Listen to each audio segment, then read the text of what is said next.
Hello எல்லாருக்கும் வணக்கம். இது உங்கள் சிவகாமி ஸ்போக்கன் இங்கிலீஷ் கிளாஸ். இன்றைக்கி வந்து ரொம்ப ஒரு முக்கியமான கிளாஸ். என்னென்னா 25வது நாளுக்கான கிளாஸ். இன்றைக்கி டே 25th. சரியா? டே வந்து இன்றைக்கி வந்து 25வது நாள். இன்றைக்கி என்னென்னு பார்க்குறதுக்கு முன்னாடி ஒரு சின்னதாக ஒரு விஷயம் பார்க்கலாம். என்னென்னா, இப்போ லாஸ்ட் கிளாஸில் பார்த்தது என்னென்னா, வுட் யூ லைக் அப்படின்ற ஒரு சென்டென்ஸ் வச்சு வுட் யூ லைக் அப்படின்னு கேட்குற மாதிரி, ஒரு கொஸ்டின் கேட்குற மாதிரி, மற்றவங்கள்ட்ட கேட்குற மாதிரி நம்ம ஒரு சென்டென்ஸ் பேட்டர்ன் பார்த்தோம். அதுக்கு அடுத்தது வந்து ஐ ஹாவ் டு அப்படின்றதுக்கும் ஐ மஸ்ட் அப்படின்றதுக்கும், ஹாவ் டு அப்படின்றதுக்கும் மஸ்ட் அப்படின்றதுக்கும் ஐயெல்லாம் எடுத்துருங்க. ஜஸ்ட்டு வார்த்தை மட்டும், முக்கியமான வார்த்தை மட்டும் அதில் ஹாவ் டு மஸ்ட்டு அப்படின்றதுக்கு ரெண்டுத்துக்கும் என்ன வித்தியாசம்னு பார்த்தோம். அதே மாதிரி நான் ஒரு செயலை செய்ய போகிறேன், விரும்புகிறேன், எனக்கு விருப்பம் இருக்குது, ஐ லைக் அப்படின்றதுக்கும் ஐ லைக் காஃபி அப்படின்றதுக்கும் I would like to drink coffee அப்படின்றதுக்கும் வித்தியாசம் இருக்குது. சரிங்களா? அதை நம்ம என்னென்னு பார்த்தோம். சரிங்களா? இப்போ வுட் யூ லைக் அப்படின்னா என்ன அர்த்தம்? நீங்கள் வந்து ஒரு பொருளுக்கு வச்சுருக்கீங்க, இப்போ கையில் வச்சுருக்கீங்க. என்னென்னு சொன்னேன்?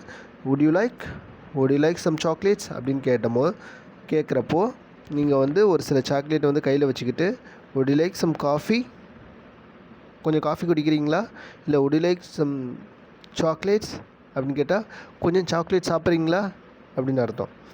சரிங்களா? ஆனால் இதை கேட்கும்போது நம்மக்கிட்ட அந்த பொருள் இருக்கணும். சரிங்களா? I like coffee, do you like coffee அப்படின்னு கேட்டால், இப்போ டூ யூ லைக் அப்படின்றதுக்கும் வுட் யூ லைக் அப்படின்றதுக்கும் என்ன வித்தியாசம்? சரிங்களா? இப்போ வுட் யூ லைக்னா ஒரு பொருளை நீங்கள் வச்சுக்கிட்டு சாப்பிட்றீங்களா, கொஞ்சம் டீ சாப்பிடுங்களேன், கொஞ்சம் கேக் சாப்பிடுங்களேன், கொஞ்சம் பிஸ்கட் சாப்பிடுங்களேன், would you like some biscuits அப்படின்னு கேட்கும்போது பிஸ்கட் உங்கள் கையில் இருக்கணும். அப்போ நீங்கள் கேட்கணும், கொஞ்சம் பிஸ்கட் சாப்பிடுங்களேன் அப்படின்னு கேட்கணும். பிஸ்கட்டே இல்லாதப்போ நீங்கள் கேட்டு பாருங்கள், கொஞ்சம் பிஸ்கட் சாப்பிடுங்களேன் அப்படின்னு கேட்டால் பிஸ்கட் கையில் இல்லைன்னா என்ன ஆகும்? கேட்குறவன் எங்கடா பிஸ்கட் அப்படின்னு கேட்பான்.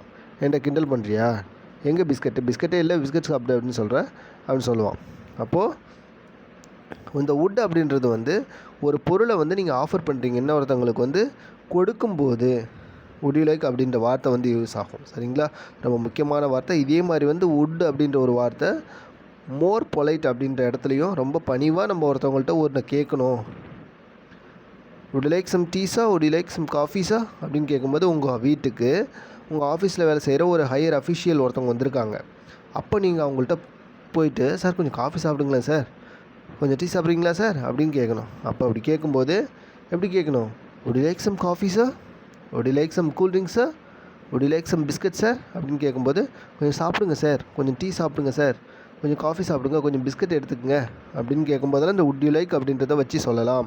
இப்போ வுட் யூ லைக் அப்படின்றது வந்து ஒரு பொருளை நீங்கள் இன்னொருத்தவங்களுக்கு கொடுக்கும்போது அந்த பொருள் உங்கள்கிட்ட இருக்கணும். வச்சுக்கிட்டு அந்த பொருளை வச்சுக்கிட்டு கேட்கும்போது வுட் யூ லைக் அப்படின்ற வார்த்தை யூஸ் பண்ணலாம். இதே டூ யூ லைக் அப்படின்னா இது வந்து இப்போ ப்ரெசண்ட்டில் ஒரு செயலை உங்களுக்கு வழக்கமாக உங்களுக்கு பிடிக்குமா பிடிக்காதா? டூ யூ லைக் காஃபி அப்படின்னு கேட்குறீங்க. எப்போவுமே டூ ஆரம்பித்து டூ டஸ்ஸு இதெல்லாம் ஆரம்பித்து ஒரு கேள்வி உங்களை கேட்குறாங்க அப்படின்னா அது எப்போவுமே வழக்கமாக நீங்கள் அந்த செயலை செய்கிறீங்களா, இல்லை நீங்கள் என்ன செய்கிறீங்க அப்படின்ற மீனிங்கில் வரும். சிம்பிளாக 2 வார்த்தையில் ஒரு இது கேட்கலாம் அப்படின்னு சொல்லிட்டு சொன்னேன்னா, ஒரு பதில் சொல்லலான்னு சொன்னேன்னா, அந்த 2 வார்த்தையில் சொல்கிற பதிலுக்கு கேள்வி என்னவா அமையும்னா do you like, does you like அப்படின்லாம் வரும். சரிங்களா? இந்த டூ வந்து ஐ வி யூ தே அப்படின்றதுக்கும், டஸ் வந்து ஹி ஷி இட் அப்படின்றதுக்கும் யூஸ் ஆகும். சரிங்களா?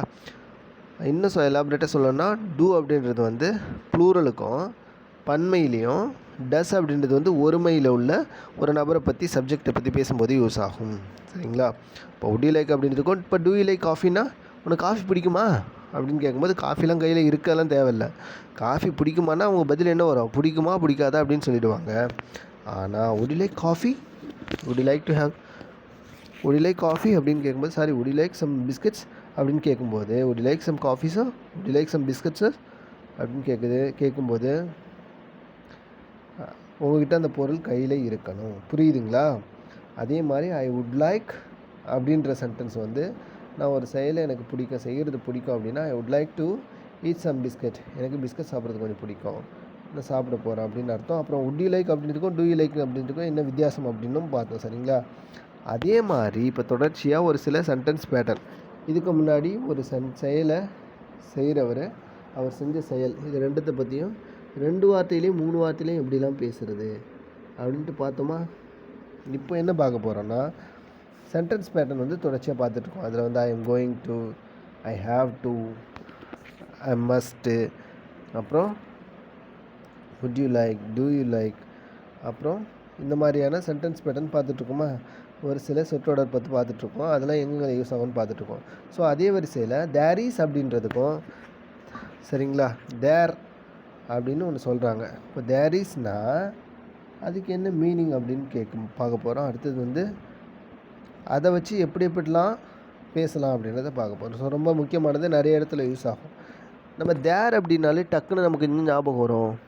இப்போது தேர்னா அங்கே, அங்கே அப்படின்னு தான் ஞாபகம் வரும். நம்ம அதுதான் படிச்சிருப்போம் முன்னாடின்னு.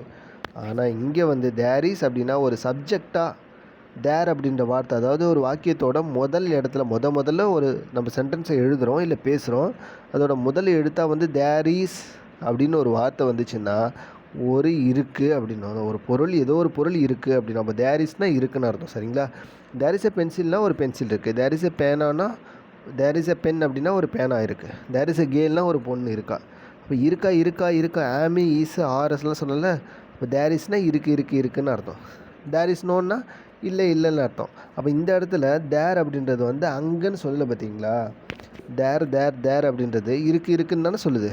பாருங்கள், உதாரணத்துக்கு ஒரு சென்டென்ஸ் பாருங்களேன். இதே மாதிரி தேர் வந்து அங்கன்னு வரும். எப்போ வரும் அப்படின்னா, ஒரு சென்டென்ஸோட ஒரு வாக்கியத்தை நீங்கள் எழுதுறீங்க இல்லை பேசுகிறீங்க. when you write a sentence or a word, அந்த வார்த்தையோட கடைசியில் வந்து, அந்த சென்டென்ஸோட கடைசியில் வந்து தேர் அப்படின்ற ஒரு வார்த்தை வந்துச்சுன்னா இட் இண்டிகேட்ஸ், இட் டினோட்ஸ் அங்கே அப்படின்னு அர்த்தம். அந்த மீனிங்கை சொல்லும். சரிங்களா. ஒரு வாக்கியத்தோட ஒரு வாக்கியத்தில் கடைசி வார்த்தையே தேர் அப்படின்னு வந்துச்சுன்னா அப்போ தான் அங்கன்னு வரும். உதாரணத்துக்கு பாருங்களேன், தேர் இஸ் எ பென்னா ஒரு பேனா இருக்குது.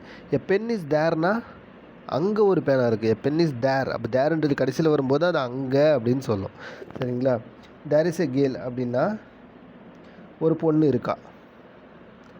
There is no girl. உங்களுக்கு கேட்குறாங்க, ஏன்பா ஒரு பொண்ணு இருக்கான்னு பாரு அப்படின்னு சொல்லும்போது நோ அப்படின்னு சொல்லலாம். இல்லை தேர் இஸ் நோ கேல் அப்படின்னு சொல்லலாம். ஒரு பொண்ணுலாம் இல்லை அப்படின்னு சொல்லலாம். இப்போ தேர் இஸ் அப்படின்னா இல்லை, தேர் இஸ் நோன்னா தேர் இஸ்னா இருக்குது, தேர் இஸ் நோன்னா இல்லைன்னு அர்த்தம். அதே மாதிரி அப்போ அங்கே ஒரு பொண்ணு இருக்கான்னு பாரு அப்படின்னு கேட்கும்போது ஆமாம் அங்கே ஒரு பொண்ணு இருக்கா. A girl is there. புரியுதுங்களா, உங்களுக்கு வித்தியாசம் புரியுதுங்களா. அப்போது எ பென் இஸ் தேர் அப்படின்னா அங்கே ஒரு பேனா இருக்குது. தேர் இஸ் எ பென்னா ஒரு பேனா இருக்குது அப்படின்னு அர்த்தம். சரிங்களா. அப்போ there is a CSK match today. There is a CSK match today. அப்பா இன்றைக்கி உங்களுக்கு தெரியாத விஷயம், இன்றைக்கி நைட்டு சிஎஸ்கே டீமோட மேட்ச் இருக்குது அப்படின்னு சொல்லும்போது there is a CSK match today, there is a Chennai Super Kings match today அப்படின்னு சொல்லலாம். சரிங்களா. அதுக்கு அடுத்தது வந்து இன்றைக்கி டிவியில் ஒரு சூப்பரான படம் இருக்குது அப்படின்னு சொல்கிறாங்க. There is a super film tonight. There is a super film on TV tonight. அப்போ இன்றைக்கி டிவியில் ஒரு சூப்பரான படம் இருக்குது. There is a good film on TV tonight அப்படின்னு சொல்லலாம். அப்போது தேர் இஸ்னு வரும்போது இருக்குன்னு தான் வருது. சரிங்களா. Okay. There is a CSK match டுடேனா இன்றைக்கி சிஎஸ்கே மேட்ச்சு ஒன்று இருக்குது, சிஎஸ்கேவுக்கு இன்றைக்கி ஒரு மேட்ச் இருக்குது அப்படின்னு அர்த்தம். புரியுதுங்களா. ஓகே, அடுத்தது பார்க்கலாம். இப்போ அதுக்கு அடுத்தது, இப்போ நான் ரொம்ப பசியாக இருக்கேன். ஐ ஃபீல் ஸோ ஹங்க்ரி. ஆனால் சாப்பிட்றதுக்கு ஒன்றுமே இல்லைப்பா, என்ன தான் பண்ணி வச்சாங்கன்னு தெரியல, சாப்பிட்றதுக்கு ஒன்றுமே இல்லை அப்படின்னு கேட்கும்போது but there is nothing to ஈட்னா நான் ரொம்ப பசியாக இருக்கேன். ஐ எம் வெரி ஹங்க்ரி இல்லை ஐ ஃபீல் ஸோ ஹங்க்ரி அப்படின்னு சொல்லலாம். ஏன்னா பசின்றது ஒரு உணர்வு தானே. தேர்ஸ்டி அந்த உணர்வுகள்லாம் சொல்லும்போது ஃபீல்னு சொல்லலாம். I feel so hungry but there is no food to eat. சாப்பிட்றதுக்கு எதுவுமே இல்லை. அப்போ there is no food to ஈட்னா சாப்பிட எதுவும் இல்லைன்னா இருந்தது, அங்கே சாப்பிட எதுவும் இல்லைன்னு சொல்லலை. சரிங்களா. இப்போ தேர் இஸ் அப்படின்ற ஒரு வார்த்தை ஒரு சென்டென்ஸோட முன்னாடி வந்துச்சுன்னா இருக்குது அப்படின்னு அர்த்தம். தேர் இஸ் நோ அப்படின்னா ஒரு பொருள் இல்லைன்னு அர்த்தம். சரிங்களா. ஓகே. அப்போ தேர் இஸ் அப்படின்றது வந்து எனக்கு சாப்பிடுச்சு. இப்போ ஓகே, இது புரிஞ்சிருக்குன்னு நினைக்கிறேன். அடுத்தது, இப்போ ஒரு கேள்வி எப்படி வருது தேர் இஸ் அப்படின்ற வார்த்தையில், அதுக்கு பதிலாக எப்படிலாம் அமையுது அப்படின்னு பார்ப்போம். அப்போ தேர் இஸ்னால் அப்போ அப்படியே திருப்பி போட வேண்டியதான். அது கேள்வி அப்பயும் ஏப்பா ஏதாவது ஒரு பொருள் இருக்கா அப்படின்னு உங்கள்கிட்ட ஒருத்தவங்க கேள்வி கேட்குறாங்கன்னா அது இங்கிலீஷில் எப்படி கேட்பாங்கன்னா ஒரு பொண்ணு இருக்கா அப்படின்னு கேட்குறாங்க.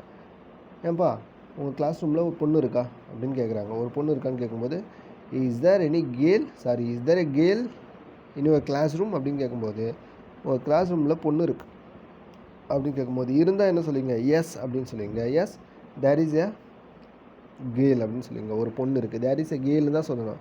எ கேர்ள் இஸ் தேர்னு சொன்னால் அந்த பொண்ணு அங்கே இருக்குன்னு அர்த்தம். அப்போ there is a girl, yes there is a girl. பொண்ணு இருக்கான்னு கேட்குறாங்க, ஆமாம், yes there is a girl.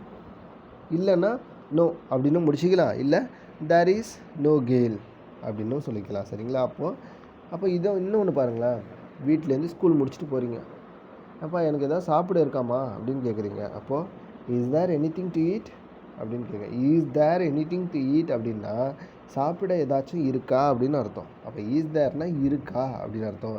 தேர் இஸ்னா இருக்குன்னு அர்த்தம். தேர் இஸ் நோன்னா இல்லைன்னு அர்த்தம். உங்களுக்கு வித்தியாசம் புரியுதுங்களா? அப்போ இதெல்லாம் நீங்கள் ரொம்ப கொஞ்சம் விரும்பி படிக்கணும், பேச ஆரம்பிச்சிடணும். சரிங்களா? அந்த கிராமர் கிளாஸை கவனிக்கிறத விட அதிகமாக நீங்கள் பேசி பழகினா தான் ரொம்ப நல்லது. சரிங்களா? ஓகே. அப்போது is there anything to eat, is there a pen, is there a பென்னா ஒரு பேனா இருக்கா? இஸ் தேர் எ கேர்ள் ஒரு பொண்ணு இருக்கா? இஸ் தேர் எ ஸ்டூடெண்ட் ஒரு ஸ்டூடெண்ட்.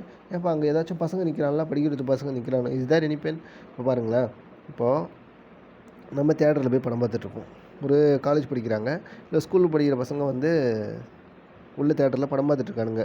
ஸ்கூல் கட் அடிச்சுட்டு போயிட்டு திடீர்னு வந்து ஸ்கூல்லேருந்து வந்து செக் பண்ணுறாங்க. பிடி மாஸ்டர்லாம் வந்து செக் பண்ணுறாங்கன்னு தேட்டரோட உரிமையாளர்கிட்ட வந்து கேட்குறாங்க, ஏன்பா உள்ள பசங்க ஏதாவது படத்தை பார்த்துட்ருக்கானா, இல்லை உள்ள ஏதாவது பசங்க இருக்கானுங்களா அப்படின்னு கேட்கும்போது is there any school students அப்படின்னு கேட்கும்போது இஸ் தேர் எனி ஸ்கூல் ஸ்டூடெண்ட்ஸ்னு கேட்கும்போது ஏதாச்சும் பள்ளிக்கூடத்து பசங்க உள்ளே இருக்காங்களா? Is there any school students அப்படின்னு கேட்கும்போது பள்ளிக்கூடத்து பசங்க இருக்காங்களா அப்படின்னு கேட்கும்போது அந்த தேட்டரோட உரிமையாளர் என்ன சொல்லணும்? ஆமாண்ணா ஆமான்னு சொல்லுவோம். எஸ் ஆமாம் இருக்கானுங்க, உள்ளே தான் பார்த்துட்டு இருக்கானுங்க, ரொம்ப அராஜகம் பண்ணுறானுங்க, அறாத்தான் இருக்கானுங்க அப்படின்னு கேட்கும்போது உள்ளே தான் படம் பார்த்துட்ருக்கானுங்க அப்படின்னு சொல்லும்போது yes there is some school students, அங்கே சில ஸ்கூல் பசங்க இருக்காங்க அப்படின்னு சொல்லும்போது எஸ்ன்னு சொல்லிக்கலாம். இல்லை there is some school students அப்படின்னு சொல்லிக்கலாம். ஆமாம் கொஞ்சம் பசங்க உள்ள படம் பார்த்துருக்காங்க, நீங்கள் போனால் அவனை பிடிச்சிடலாம் அப்படின்னு அர்த்தம். சரிங்களா? ஆனால் இல்லைன்னும் போது நோப்பா there is no school students, இங்கே யாரும் ஸ்கூலுக்கு வரல, ஸ்கூல் ஸ்டூடெண்ட்ஸ்லாம் இங்கே யாரும் வரல அப்படின்னு சொல்லும்போது there is no school students inside of cinema theatre அப்படின்னு சொல்லிக்கலாம். சரிங்களா? அப்போது இஸ் தேர் அப்படின்னா இருக்கான்னு அர்த்தம். ஒரு பொண்ணு இருக்கா, கொஞ்சம் சாக்லேட் இருக்கா, is there some chocolates to eat, சாப்பிட ஏதாவது சாக்லேட் இருக்கா, கொஞ்சம் இனிப்பாக ஆசையாக இனிப்பு சாப்பிடணும் போல் இருக்குது, சாப்பிட ஏதாவது சம் குலோப் ஜாம்ஸ் இருக்கா, is there some gulab jams to eat. அப்போது yes there is some gulab ஜாம்னா கொஞ்சம் குலோப் ஜாம் இருக்குது, நீங்கள் சாப்பிடலாம். இல்லைன்னா there is no gulab jams to eat அப்படின்னு சொல்லிக்கலாம். ஓகேங்களா? அப்போது அடுத்தது பாருங்கள். இப்போ தேர் இஸ்ன்னு பார்த்தோம். இதே மாதிரி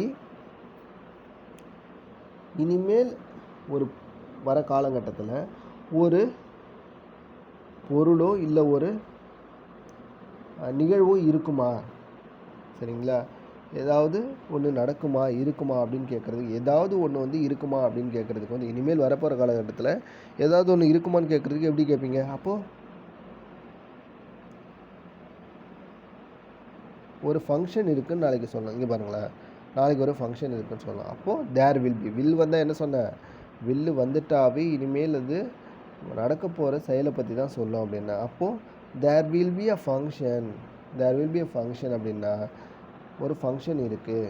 தேர் வில் பி அ ஃபங்க்ஷன் டுமாரோன்னா ஒரு ஃபங்க்ஷன்னு நாளைக்கு இருக்குது. நாளைக்கு ஒரு ஃபங்க்ஷன் இருக்குது தெரியுமா அப்படின்னு சொல்லுவாங்களே வீட்டில்.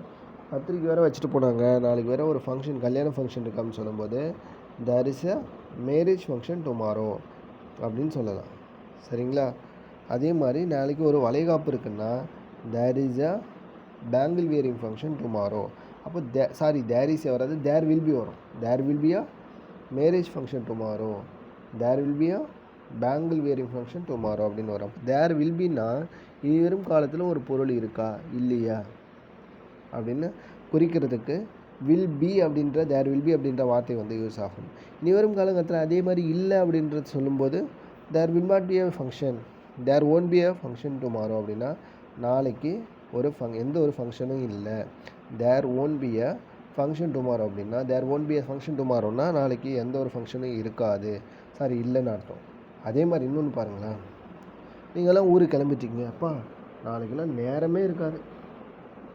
தேர் won't be a time tomorrow, there will be a there will be no time tomorrow அப்படின்னு சொல்லலாம். There won't be no time tomorrow, sorry, there won't be time tomorrow. அப்போ there will be no time அப்படின்னு சொல்லிக்கலாம். There won't be time tomorrow அப்படின்னு சொல்லலாம். நாளைக்கெல்லாம் நம்ம கிளம்புறதுக்கு நேரமாக இருக்காது, அதனால் உள்ள பொருளெல்லாம் இப்போயே எடுத்து ரெடி பண்ணி வச்சுக்கோங்கன்னு சொல்லும்போது தேர் ஓன்ட் பி அப்படின்ற வார்த்தை வந்து யூஸ் ஆகும். சரிங்களா? அப்போது ஒரு பொருள் வந்து இப்போ இருக்குன்னு சொன்னால் தேர் இஸ் அப்படின்ற வார்த்தையும், இல்லைன்னு இப்போ இல்லைன்னு சொல்லும்போது தேர் இஸ் நோ அப்படின்ற வார்த்தையும் யூஸ் ஆகும். அதே மாதிரி நாளைக்கு ஒரு பொருள் இருக்குமா அப்படின்னு கேட்குறதுக்கு தேர் வில் பி அப்படின்ற வார்த்தை யூஸ் ஆகும். நாளைக்கு ஒரு பொருள் இருக்குன்னு சொல்லப்போ தேர் வில் பி. அதே மாதிரி இல்லைன்னு சொல்கிறப்போ தேர் ஓன்ட் பி அப்படின்ற வார்த்தை வந்து யூஸ் ஆகும். ஓன்ட் பின்னா வில் நாட் பியை தான் நான் சுருக்கி ஓன்ட் பி அப்படின்னு சொல்கிறேன். சரிங்களா? ஓகே, அடுத்தது பார்க்கலாம்.